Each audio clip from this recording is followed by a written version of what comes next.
గురుగారు, మీనరాశి వారికి ఈ వారం ఏ విధంగా ఉండబోతోంది? మీనరాశి వారికి 3 గ్రహాలు అనుకూలిస్తున్నాయి తల్లి. తృతీయంలో రవి శుక్రులు, జన్మ చంద్రయోగం.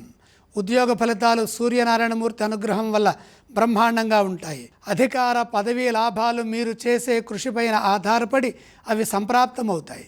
మీరు దేనికోసమై ప్రయత్నం చేస్తున్నారో అందులో విజయం ఉంటుంది. వెతకపోయినది కాలికి తగులుతుంది. అభీష్ట సిద్ధి కలుగుతుంది. ఏకాగ్రతతో కృషి చేస్తే సత్వర విజయం ఉంటుంది. ముఖ్య కార్యాల్లో సాంకేతిక లోపం రాకుండా ఏకాగ్రతతో వ్యవహరించండి. చంచలత్వం రాకుండా పనిచేయండి. పనులు పూర్తయ్యే వరకు కృషిని కొనసాగించండి. దానధాన్యాది లాభాలు తృతీయస్థ శుక్రగ్రహం వల్ల కలుగుతాయి. లక్ష్మీ కటాక్ష సిద్ధి ఉంటుంది. ఆర్థికపరమైన విజయాల్ని సాధించాలంటే పెట్టుబడుల రూపంలో ధనాన్ని వృద్ధి చేసుకోవాలి. మొహమాటంతో ఖర్చులు పెరగకుండా చూసుకోవాలి. రుణ సమస్యలు ఎదురుకాకుండా ధనాన్ని పొదుపుగా వాడుకోండి.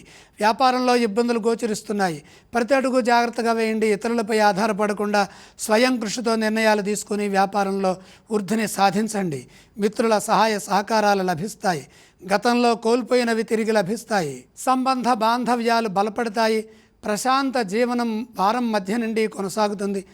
గౌరవ పురస్కారాలు లభిస్తాయి. అలాగే గురుగారు, మీనరాశి వారు ఈ వారం ఏ స్తోత్రాన్ని పఠించాలి? మీనరాశి వారు ఇష్టదైవాన్ని స్మరించాలి. అలాగే గురుగారు, ఈ వారం ఈ రాశి వారు ఏ ఏ ఆలయాలను సందర్శిస్తే శుభ ఫలితాలు కలుగుతాయో తెలియచేస్తారా?